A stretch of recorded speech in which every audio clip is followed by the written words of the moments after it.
Mr. Gordhan, welcome to the programme.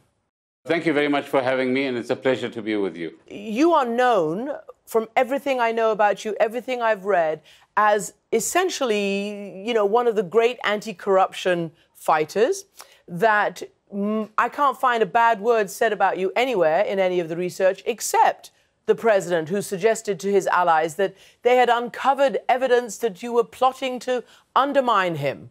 Were you? No, the answer is simply no. And this was based on some intelligence report, which was later found to be false or unbelievable. And I'm a loyal patriot and South African, and somebody who's been an activist in this country for over 40 years. So that kind of nonsense is precisely that. It's nonsense.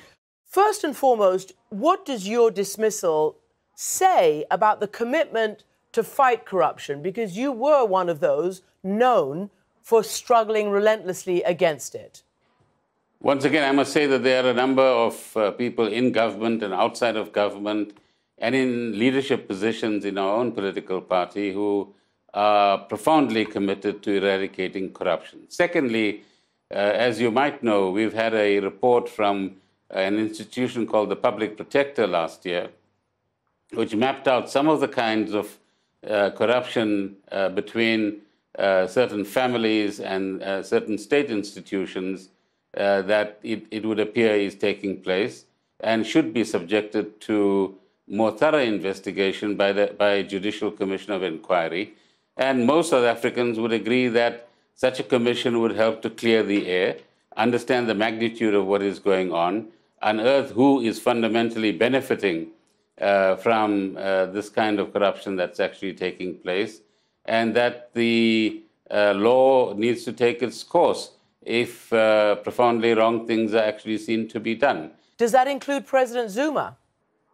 Well, there are all sorts of allegations, as I said, and I think the best way to work out whether the allegations stick or not, whether it's person A or person B, is to have a thorough investigation, get this Judicial Commission of Inquiry off the ground, let anybody and everybody who has facts related to any kind of corruption on anybody's part, put those facts before a senior judge in this country.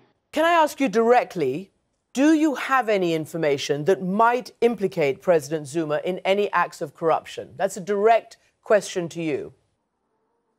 No, I don't have any personal information, but as I said, there are all sorts of suggestions, not just about the president, but about people in the private sector and people in the public sector.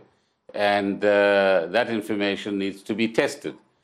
Let's get to the heart of the troubles within the ANC and ask you to comment on this.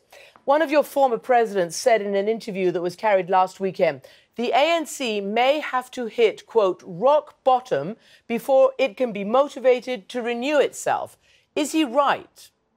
I think there are many of us who are extremely worried that if we continue as we are in the African National Congress, we are likely to lose the 2019 elections. But if we, like any business organization or political organization, fail to muster the right leadership, stick by the right kind of values, and do the right thing by the organization and the people of South Africa, then of course we will, as an organization, fail. And one still hopes that by the end of the year, we are going to be able to find the courage that is required and the boldness that is required to steer the ANC in a very different direction.